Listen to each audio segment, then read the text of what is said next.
பிரியமானவர்களே, இயேசுவின் நாமத்தினால் உங்களை வாழ்த்துகிறேன். எவ்வளவோ ட்ரை பண்ணி பார்த்துட்டேன், இந்த ப்ராப்ளத்துக்கு ஒரு சொல்யூஷன் கண்டுபிடிக்கவே முடியல. நிறைய நாட்கள் தடையா இருக்குன்னு யோசிக்கிறீங்களே, இன்றைக்கும் ஆண்டவருடைய வார்த்தையை சொல்லி உங்களுக்காக ஜெபிக்க போறேன். பல இரவின் தூக்கம் கெட்டிருக்கிறது. எவ்வளவோ நாட்கள் காத்திருந்திருக்கிறீங்க. ஏசாயா 28:29 அந்த விடுதலையின் வார்த்தையை, ஆசீர்வாத வார்த்தையை உங்களுக்காக கொண்டு வருகிறேன். இதுவும் சேனைகளின் கர்த்தராலே உண்டாகிறது. அவர் ஆலோசனையில் ஆச்சரியமானவர், செயலில் மகத்துவமானவர். இந்த பகுதியில் ஆண்டவருடைய செயல், ஆண்டவருடைய திட்டம், ஆண்டவருடைய ஆலோசனை கடந்து வருகிற பொழுது ஆச்சரியமான காரியங்கள் நடக்கும். இன்னைக்கு நிறைய இடத்துல மனிதர்களுடைய ஆலோசனை, எக்ஸ்பர்ட்ஸ் அவங்களுடைய ஒப்பீனியன்ல கடந்து போறோம். டாக்டர்ஸ் அவங்களுடைய ஒப்பீனியன்ல கடந்து போறோம். நல்லது, அவங்களுக்கு தெரிந்ததை அவர்கள் சொல்லுகிறார்கள். ஆனால் அவர் ஆலோசனையில் ஆச்சரியமானவர். இன்றைக்கு எந்த இடத்துல நம்ம struck ஆகிறோமோ, wherever we get struck in our blessings, இந்த குறிப்பிட்ட ஆண்டுல, இந்த குறிப்பிட்ட வயதுல, இந்த குறிப்பிட்ட காலங்கள்ல இந்த ஆசீர்வாதம் என்னை சந்தித்து இருக்கணும். இந்த ஆசீர்வாதத்தின் காலத்துக்குள்ள நான் கடந்து போகணும். பிள்ளைய ஸ்கூல்ல சேர்த்துறோம், அந்த வகுப்புல ஏற்ற அந்த வளர்ச்சி, அந்த உயர்வுகள், மேன்மைகள் பிள்ளைக்கு இருக்கணும்.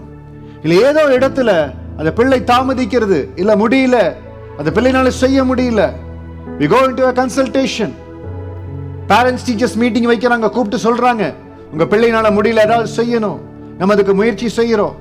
சில வேளை வாழ்க்கையில தோல்வி அடைகிறங்க, தவறான முடிவுகள், ராங் சாய்ஸஸ், வாழ்க்கையில தோல்வி அடைகிறோம்.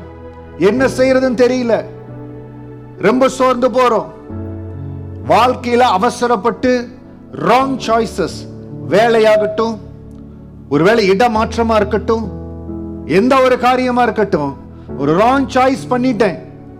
என்ன செய்யறது? என் சீசனை இழந்துட்டேனா, என்னுடைய வாய்ப்பு போயிருச்சா? உங்களுக்கு சொல்லுகிறேன், அவர் ஆலோசனையில் ஆச்சரியமானவர். இன்றைக்கு தேவனுடைய ஆலோசனை கடந்து வரும்படியா வெயிட் பண்ணுங்க. தேவன் ஆலோசனை கொடுக்கணும். ஒருவேளை ராங் சாய்ஸ் எடுத்துட்டேன், தவறான முடிவு எடுத்துட்டேன், ஆண்டு இருக்க சொன்ன இடத்துல இருக்கல, தேவன் இருக்க சொன்ன தேசத்துல இருக்கல, ராங் சாய்ஸ் எடுத்து மூவ் பண்ணி போயிட்டேன். அவர் ஆலோசனை கொடுக்கட்டும். அவர் ஆலோசனையில் ஆச்சரியமானவர். ரூத் புஸ்தகத்துல வாசிக்கிறோம், நகோமி அவருடைய கணவன் பஞ்சம் வந்துருச்சுன்னு சொல்லி பெத்லகேமிலிருந்து கடந்து போயிடுறாங்க. ஒரு ராங் மூவ், தெரியல ஏன் கடந்து போனாங்க. மற்றவர்களெல்லாம் இருக்கிறாங்க, கணவனை இழந்தால், பிள்ளைகளை இழந்தால், அதற்கு பிறகு அங்க ஆண்டவர் தன்னுடைய ஜனங்களை சந்தித்தார் என்று சொல்லி அந்த இடத்துக்கு கடந்து வருகிறார். அந்த ரூத் மாமியாரோடு கடந்து வருகிறார்.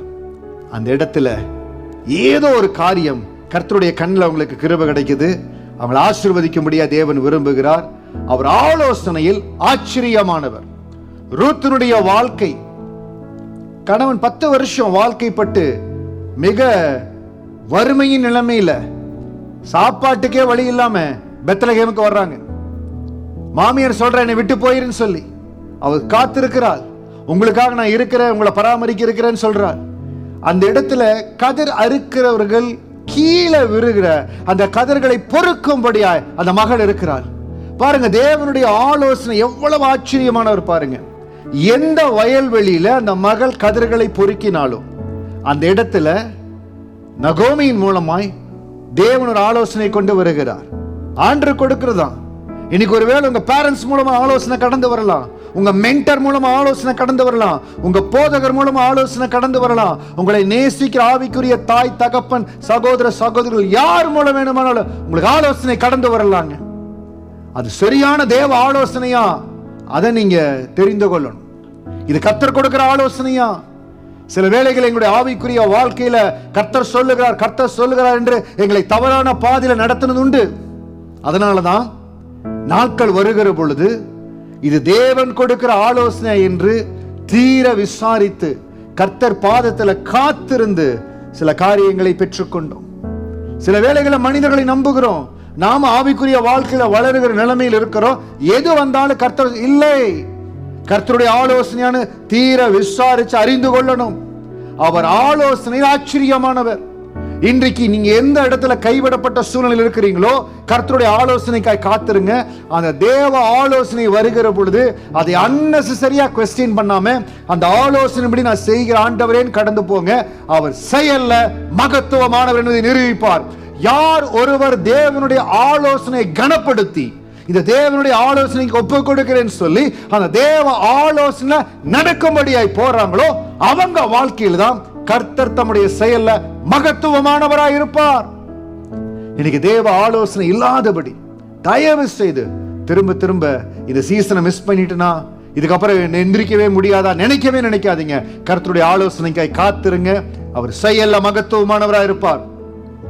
என் ரிலேஷன்ல பிரஸ் பண்றாங்க, என் ஃப்ரெண்ட்ஸ் பிரஸ் பண்றாங்க, அவங்க ஆலோசனை நடந்தீங்க, கர்த்தர் செயல்ல மகத்துவமானவராய் இருக்க மாட்டார். அவர் ஆலோசனையில் ஆச்சரியமானவர். இன்றைக்கு முடிவு செய்யுங்க, தேவனுடைய ஆலோசனைய சரியானபடி ஜெபித்து சரியானபடி நிதானித்து தேவ ஆலோசனையை பெற்றுக்கொள்ளுவேன். அந்த தேவ ஆலோசனை எனக்கு மனசுக்கு கஷ்டமா இருந்தாலோ, இல்ல விசுவாசத்தோடு நான் செய்ய வேண்டிய தியாகத்தோடு செய்ய வேண்டிய காரியமா இருந்தாலும் அது தியாகத்தோடு நான் செய்கிற பொழுது என் தேவாதி தேவன் தம்முடைய செயல்ல எனக்கு மகத்துவமானவராக இருக்க போறார். பெரிய காரியங்களை செய்ய போறார். நீங்க சீசனை மிஸ் பண்ணல, ஆசீர்வாதத்தின் காலத்தை மிஸ் பண்ணல. அந்த கர்த்தருடைய ஆசீர்வாத காலம் உங்க மேல இருக்கிறது. மகிமையை உங்களை ஆசீர்வதிப்பார். தேவ ஆலோசனை கவனமா பின்பற்றுங்க.